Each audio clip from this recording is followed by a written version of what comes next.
ঢাকার ধামরাইয়ে ডাকাতির প্রস্তুতিকালে ৫ জনকে গ্রেফতার করেছে পুলিশ। এ সময় একটি প্রাইভেট কার সহ দেশীয় অস্ত্র উদ্ধার করা হয়। সকালে বিষয়টি নিশ্চিত করেন ধামরাই থানার ওসি মনিরুল ইসলাম।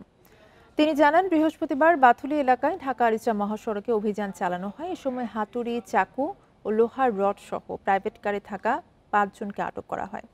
জিজ্ঞাসাবাদে জানা যায়, দীর্ঘদিন ধরে ঢাকা আরিচা মহাসড়কে ডাকাতি, ছিনতাই ও অপহরণ করে মুক্তিপণ আদায় সহ বিভিন্ন অপরাধে জড়িত ছিল তারা।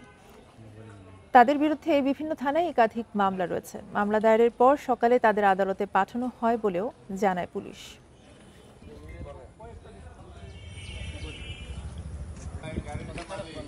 একটি প্রাইভেট কার এবং ৫ জন ডাকাতকে গ্রেপ্তার করা হয়।